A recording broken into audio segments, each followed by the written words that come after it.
Okay. All right. Welcome all to our first team call back for 20. I was almost going to say 2018, 2019.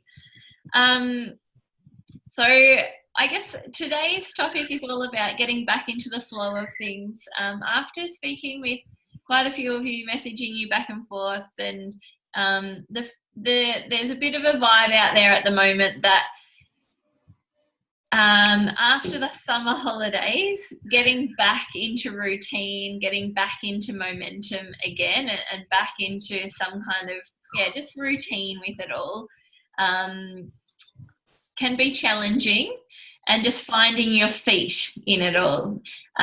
Sometimes January can be just, it's great. Like, it's great, really, time to take time for family and everything. And it goes by like that. And next thing you know, it's February, and you have to get the kids ready to go back to school if you've got kids. And, here we are on the 11th of February. And, some people are just like, oh my goodness, like, I'm not really feeling like I'm back on top of things yet. And sometimes when that happens, it can bring a sense of overwhelm, or just like sometimes even dread, if I'm honest. And this is me talking about my personal experience when I've had some time away or haven't kept up, touching base with my business, or wanting to ramp up the consistency, not just go crazy, but just be getting in that flow of my business. Do you know what I mean when I'm talking about flow? Because I think we all have moments when we're just chipping away, or just doing, chipping away versus a little bit here, and maybe I'll do some more here. Can you see the difference? So finding our flow and finding our feet back after the summer holidays and that break. So let me know if you have felt a little overwhelmed or daunted at just like, okay, kids are back at school, or summer is like, the holidays are done and dusted now, and whew, all right, I feel really far away from where my business was in November.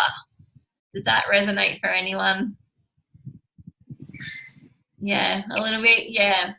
So,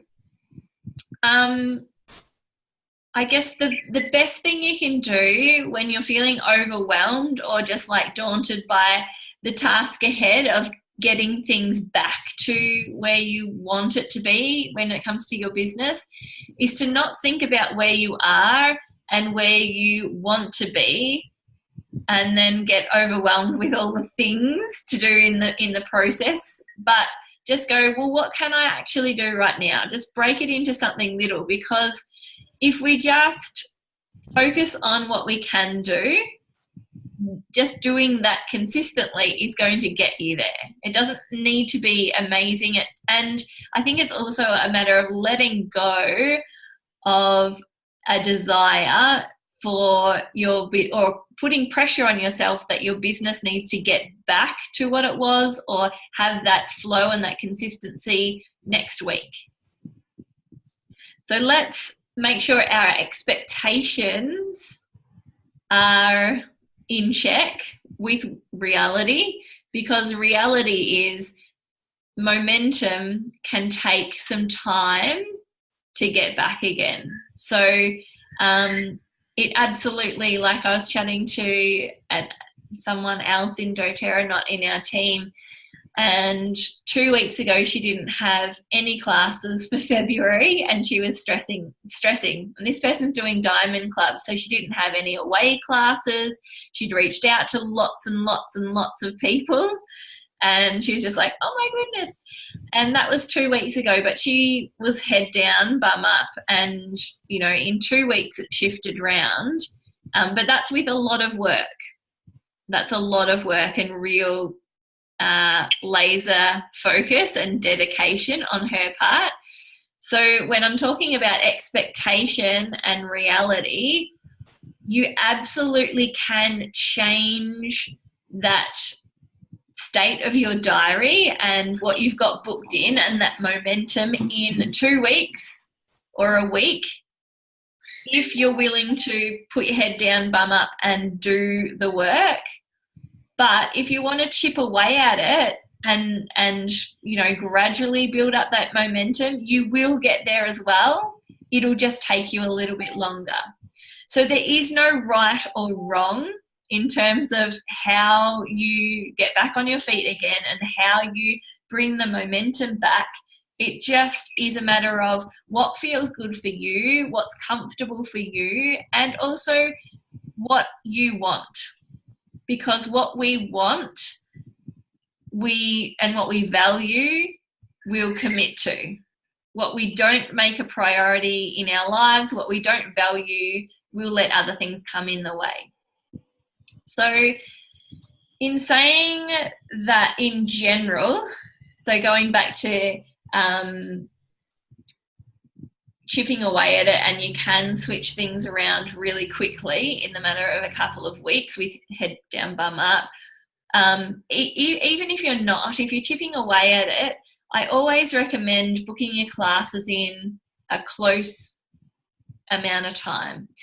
Online classes, there is no reason why you couldn't wake up in the morning and just go, oh, bummer, my class cancelled tonight, or oh, bummer, Wednesday night's a night I normally teach a class and I don't have a host.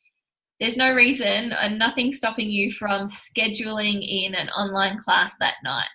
That's the beauty of online classes. You don't have to promote them for a week or 2 weeks to get the people there. Like, I love what you're doing, Carmen, and you've put it out there and you said you've got 2 people that were interested but they weren't able to make it live. But the beauty of it is you've recorded it, you've done it, and you can now, as you said, I'll follow them up and make sure they watch it. Brilliant. Yeah.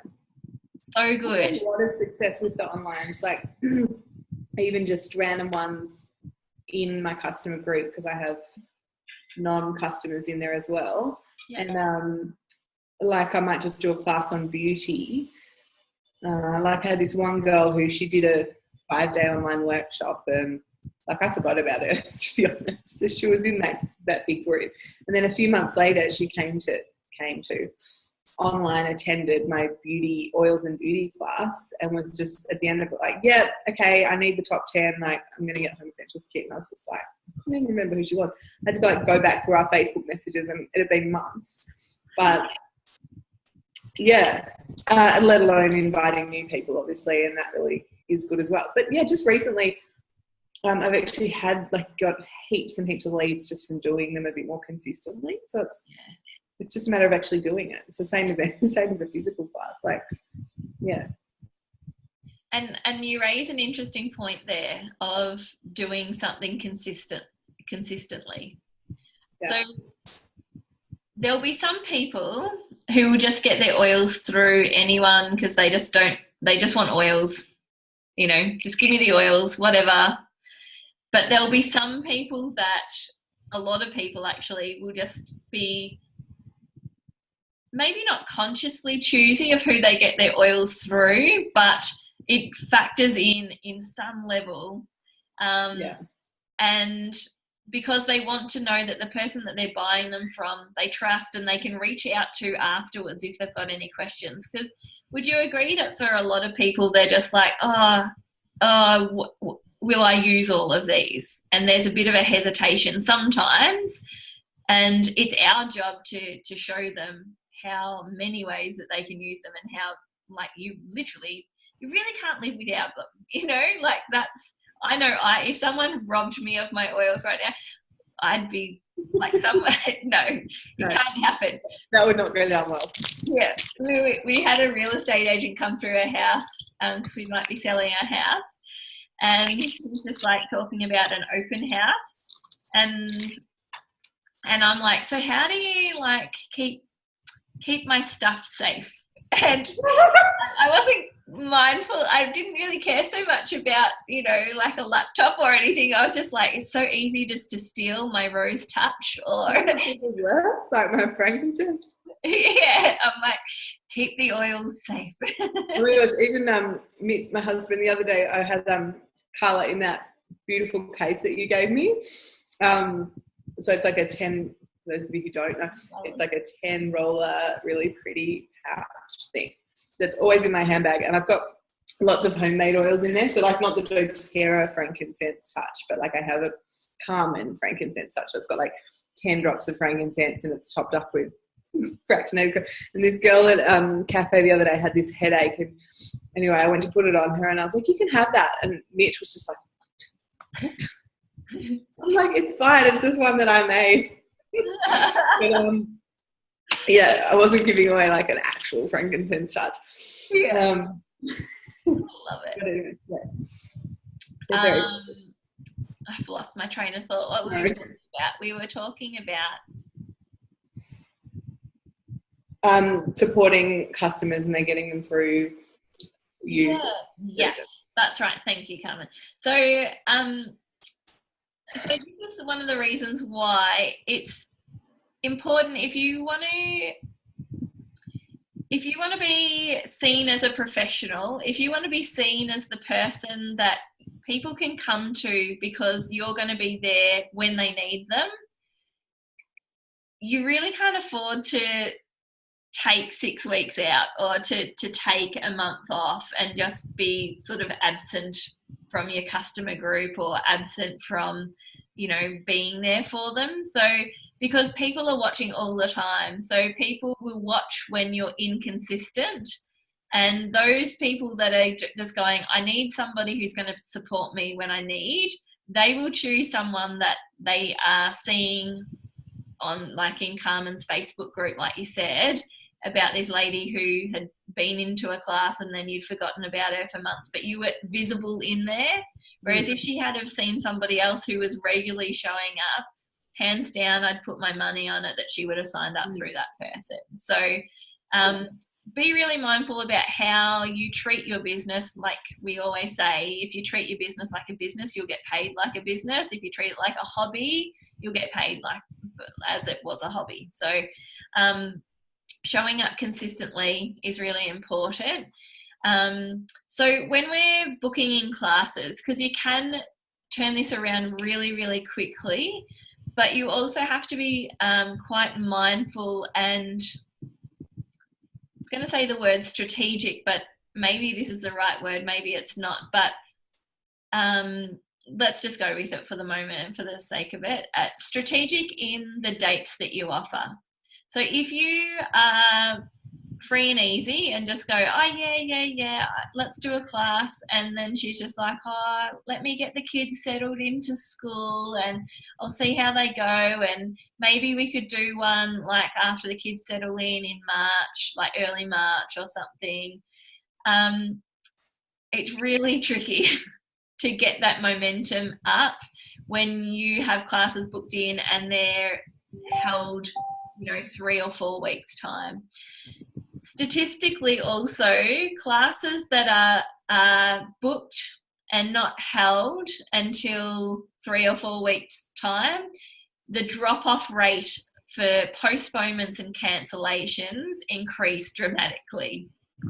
So the ideal time frame is from the moment of conversation to yes, let's book a class, to the actual class date is within about 2 weeks. So online, as we mentioned, that doesn't apply for. You can do one literally tomorrow or the morning, you wake up in the morning and do one that night. So don't be limited online.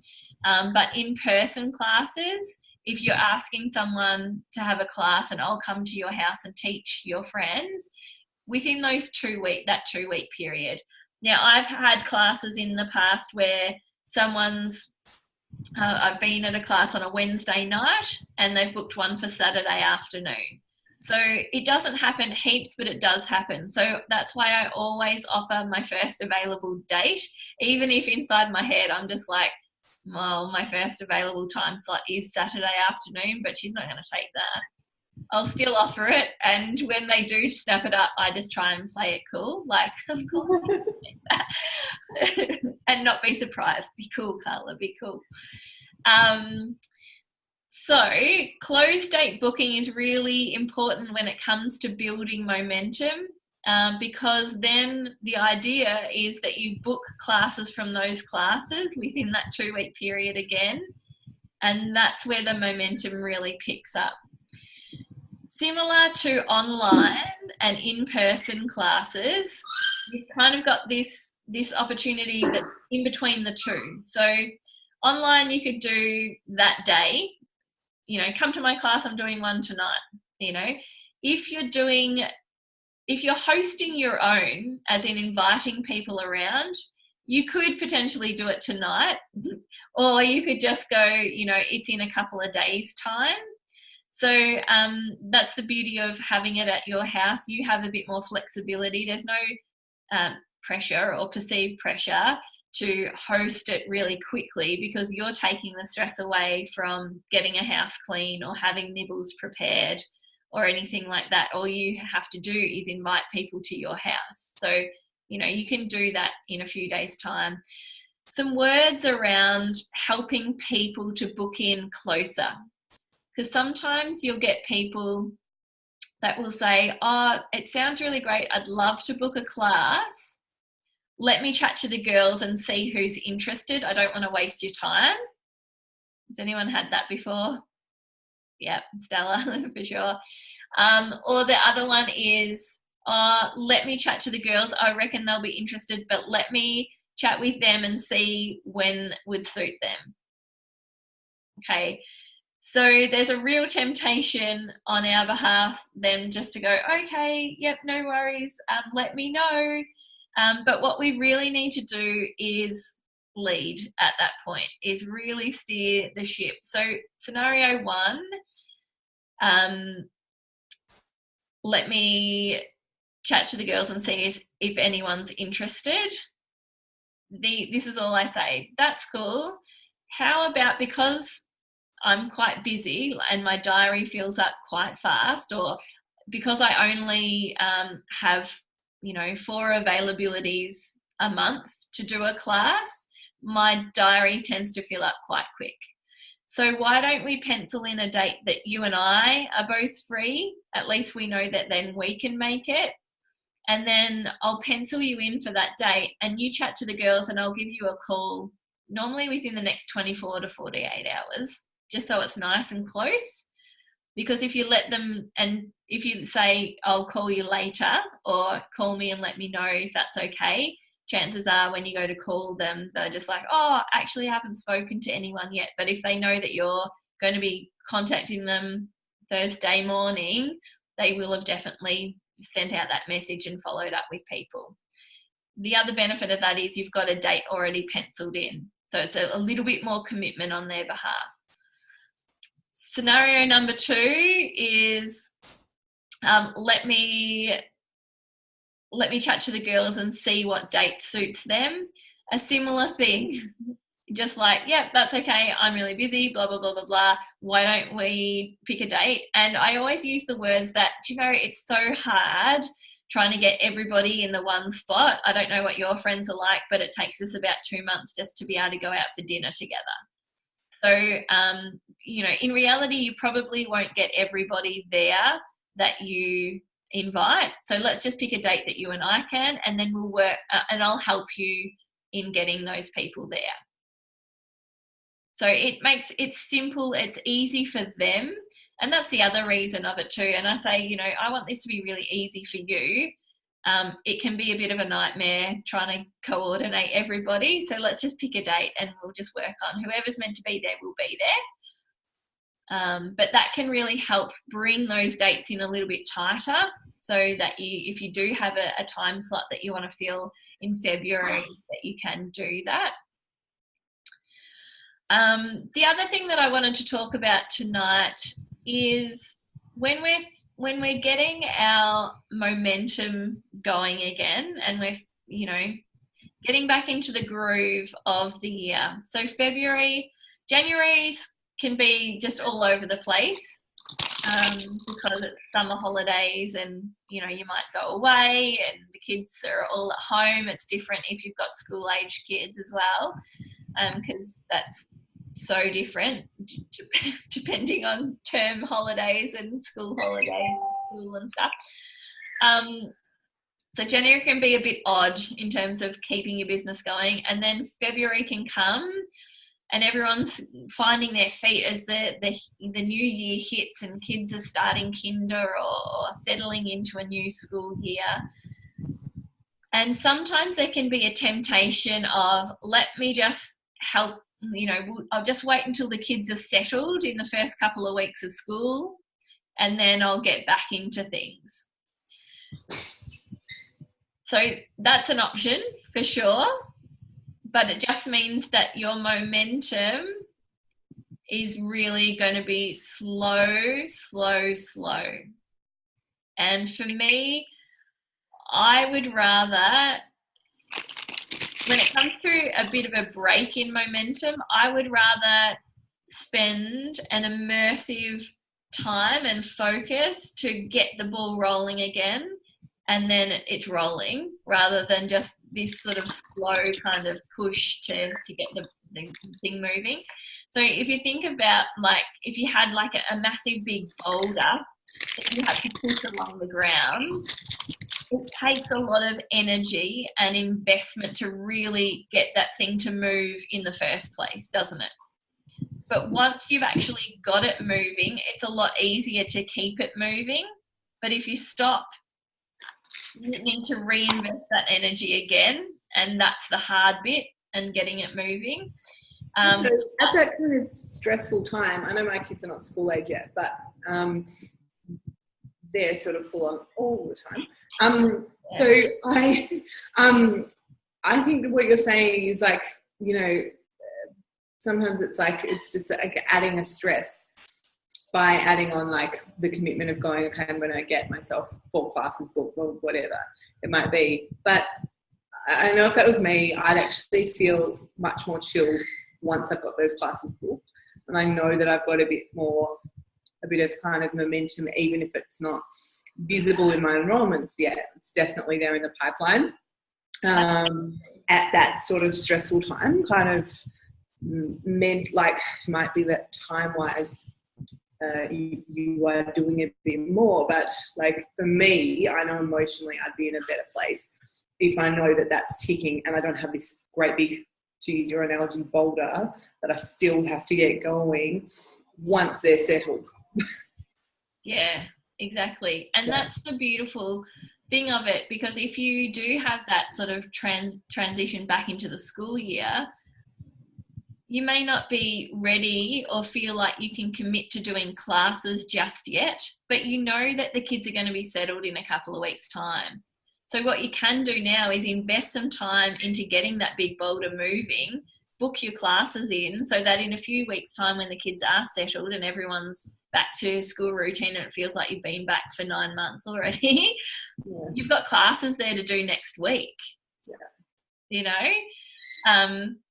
And the other thing is, you touched on that that sort of energy that hangs. It's almost like, for me, it feels like a bit of a dark cloud that weighs you down a little bit if you are always thinking of, I really need to get some classes in my diary. I really don't have anything happening right now. Oh, I really need to enroll some people, and who's going to have a class? I need to reach out to these people.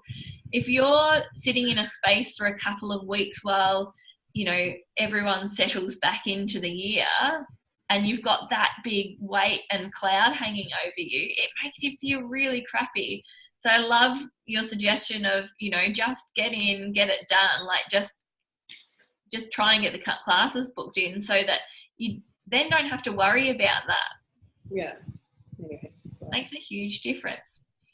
I actually thought maybe Carmen, because for those that don't know Carmen is a mum. You've got 3 children and about to have your 4th in a few weeks. Yeah. Oh my God. How old are your other 3 children? 18 months, 2.5, and 4.5.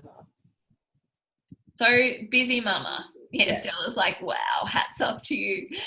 Yeah. So busy time, like that's little kids. I'm in awe. Like, no words. It's just amazing. So something that I thought maybe you could share, Carmen, is how you go working in those little pockets of time, because you're quite intentional with when you work and working around commitments and children and the demands of life, because that's busy. But I think we're all busy. I'm yet to meet a person that tells me, oh, I've got the cruisiest life ever, and I'm in no way, shape or form busy. Everyone tells me how busy they are. I'm busy. We're all freaking busy. Everybody's busy. Yeah. So how do you, in your busyness or in your full life, in your rich life, how do you work your biz, and how do you combat that? Okay. So I'm naturally somebody that likes to start something and get it all done all at once. Like, that is something that I have been very, like, motherhood has really challenged that, because you just can't do that if you're breastfeeding or you've got small children or whatever. They're just like, they have their demands, and so you are actually not going to get 4 hours in a row, or it's very rare that that's going to happen. I can't tell you how much of a struggle that was for me. Like, I'm such a focuser. I will literally focus on something until it's done. That just can't happen. So letting go of that's probably the first one, and just going, okay, I'm actually just going to work and be as productive as possible. And then when I have to stop, I have to stop. That's fine. And I'll just have to pick it back up.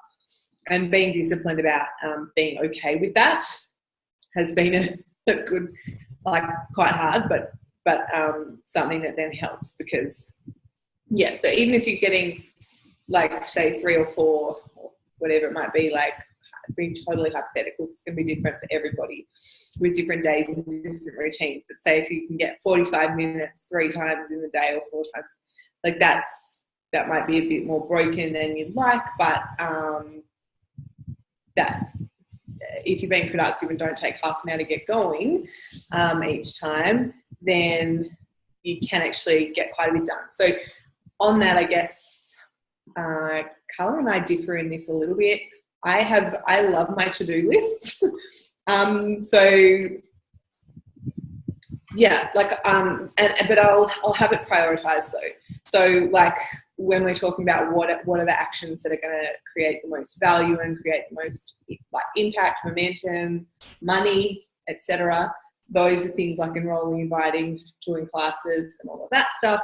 I have my bare minimum as far as support goes. So, like, with the preparing, that can be pretty minimal for, I guess, like, great to prepare, obviously, but that sort of needs to be done. You're going to prepare the amount that you need to anyway. It's like, it's going to happen. If you've got a class booked in, you'll be ready for it, most likely. You'll have enrollment kits made. Like, you will do that. So you don't even kind of plan that, really. The IPE is like,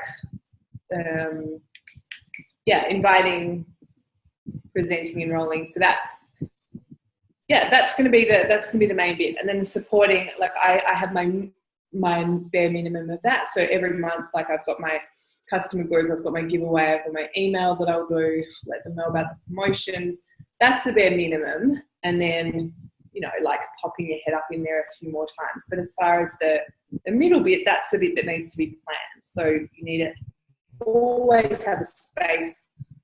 This is not talking about time anymore, so I'll go back to talking about time. What I started doing this year is, because I'm actually a bit of a wreck at night, I now get up early. But I used to, last year, my time used to be nighttime, which was when the kids were in bed, because they're all in bed at 7. Whether or not they sleep or not at 7 is a completely different thing, but they're in the bedroom, away, and not allowed out, except for bodily functions.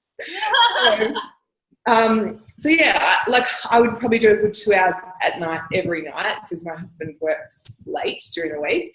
And I mean, if your husband's at home, then it's just got to be kind of a toss-up. Like, what is the time that you've got?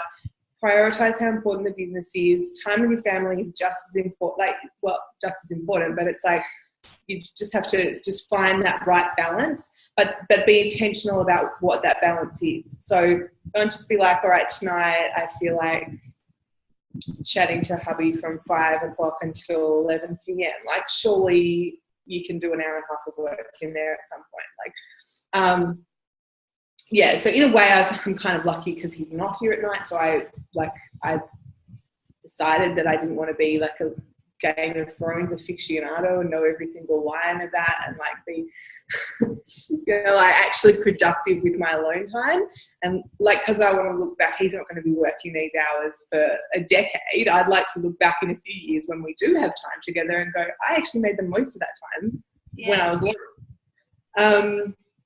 But that might not be night times. It might be time during the day, like if your kids are at school or whatever. It's just a matter of, most households have some kind of a rhythm. So for me at the moment, I am now getting up early, like 4:35, and getting a good hour and a half or a bit more done before the kids wake up, because I now get stressed when they, like if I'm asleep and they all wake up, there's like bottle, milk, 2 different nappies, and all sorts of various demands all at once. And if I'm waking up at the same time, like that's just not a pleasant start to the day. So now, like I've literally been productive, woken up, had my coffee, done my affirmations, done my gratitude journal, got my goals. What am I going to focus on for the day? Then I actually do focus on that for an hour and a half. And then when they wake up, I have a happy mum who feels like they've already achieved something. Yeah. It's completely different to trying to catch up like from the word go. So, yeah, I'm now obsessed with it. But like it used to be nighttime. So whatever part of the day it is for you, like some people are better morning or night. And then, when they have a nap in the afternoon, then that's also the time. So that's our rhythm with little kids. If you've got older kids that are at school, then it's obviously going to be, there'll be some kind of slot in there as well.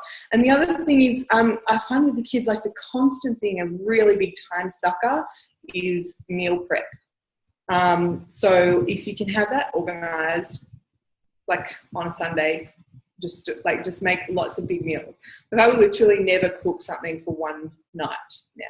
Like normally on a Sunday, I'd do 1 or 2 massive things, but say during the week we ran out of food. When I say ran out of food, I mean run out of like cooked meat and veggies in the fridge. Then I'll do like another huge batch, like fill up the entire steamer, do like a whole leg of lamb or a whole chicken or 2 chickens or whatever it might be, and then we're good for the rest of the week.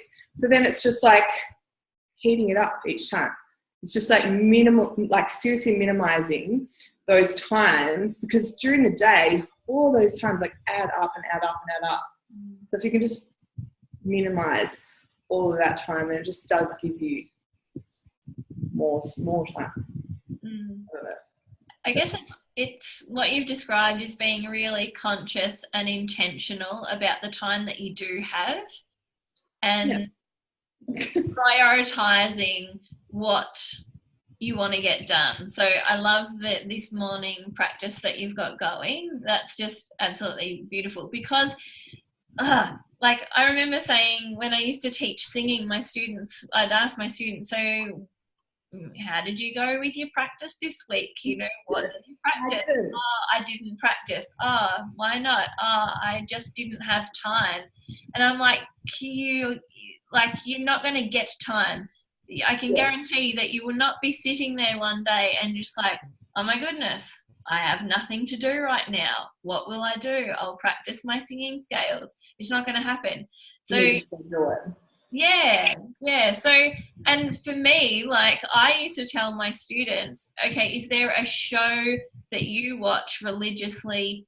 This back in the day when, I assume people don't really watch stuff like this, but back in the day when you used to watch like TV with ads and stuff.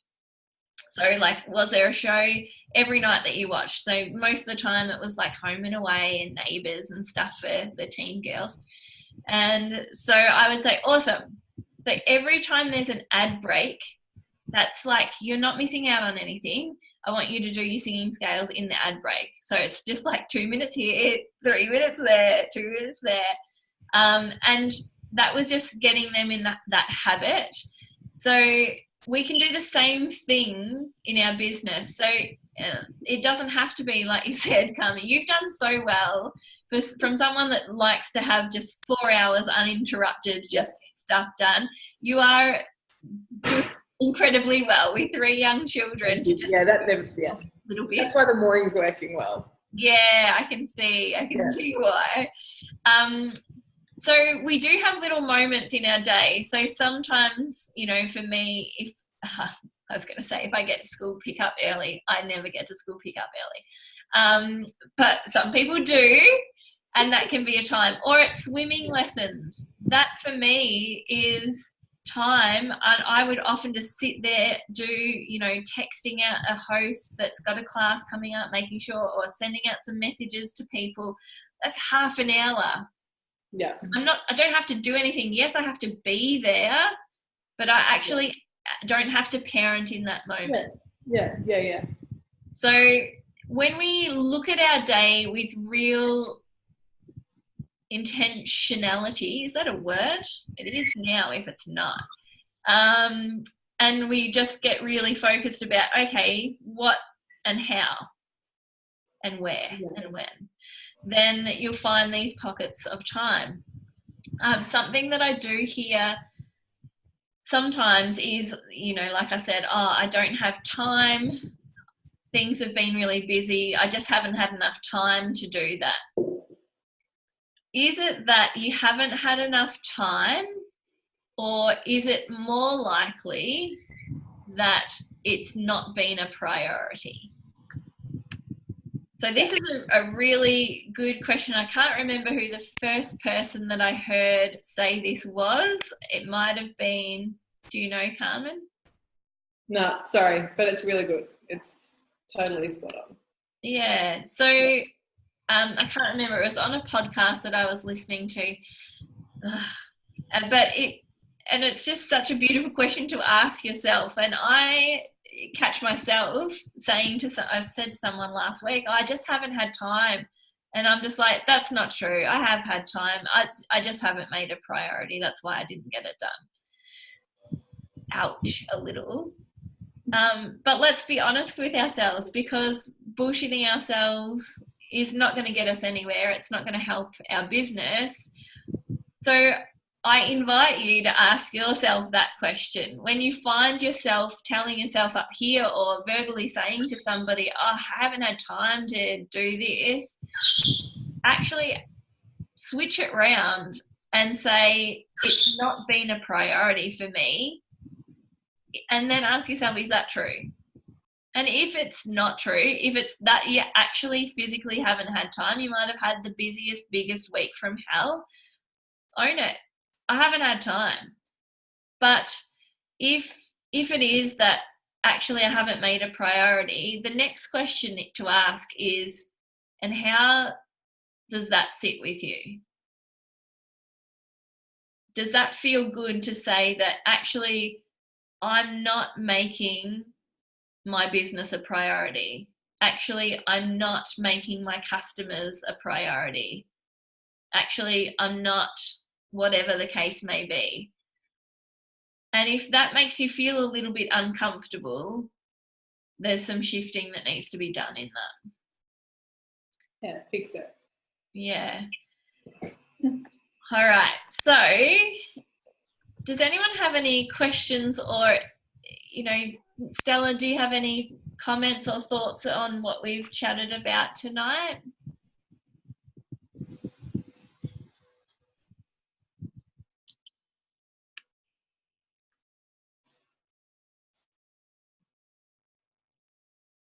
I don't know. Estella, are you muted or are you talking? I can't see if you're talking. Yeah, there we go. Hi. Is that better? Can you hear me now? Yeah, definitely being intentional is a big thing.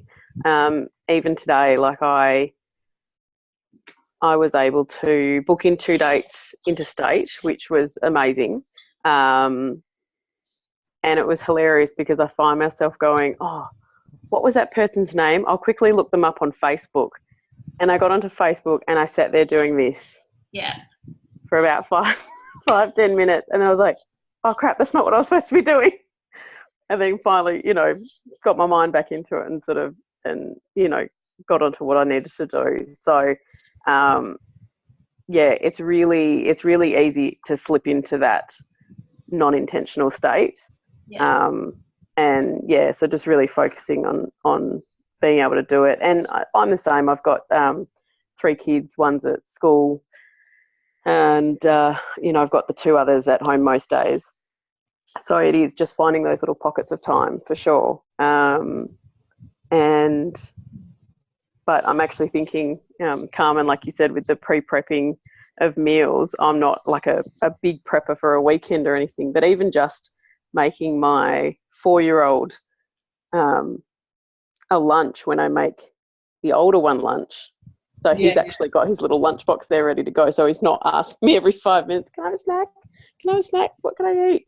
You know, so if I put the baby down to sleep, I can go, right here, buddy, here's your lunchbox. I'm going to go do some work, and then actually get a good chunk of time that I'm not being interrupted. If you're already doing that, then make him that as well. Yeah. Yeah. So, yeah. And also, they don't need to snack all day long either. That's a personal. But morning tea is good. But like it can be an attention thing. It can be like like, Mum, bring me more food. Like, bring me more. Like, I want more attention. I want more. It's actually not lunchtime yet. Like, yeah. Oh, that's what I do. It's just interrupting every 5 minutes anyway. Yeah. Come on, man. Yeah. So. Yeah. So I guess in terms from here, I'd really love you guys to reflect on what's your language and what's your internal dialogue around time.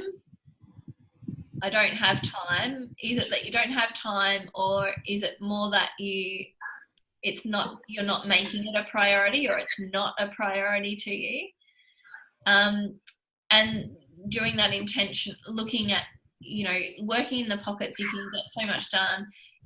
This is just, I thought I'd show you this. This is my little folder for my apps. I don't know if you can see that. It's probably backwards, but it's all my social media. But I called the folder scroll hole. So that's my reminder to myself that is the scroll hole. If I open up that folder, I'm choosing to go down the scroll hole and be aimlessly just flicking them through. And the other challenge, I guess, is when you're reaching out to people, try and bring those dates in to really get that momentum happening and really get that movement happening back in your business as well. So I'd love for you to just be mindful over the next week, and if any conversations or things pop up in your head around that time versus priority, I'd love for you to share in our group, just because when you're aware of it, it becomes really interesting how many times it actually pops up and how many times you reevaluate the language and the story around it as well. And I will pop the recording of this up in the group, so feel free to tag your teams and anyone else as well. And thanks for jumping on, girls. Thank you. My pleasure. Thanks for sharing too. Bye. See ya. Yeah.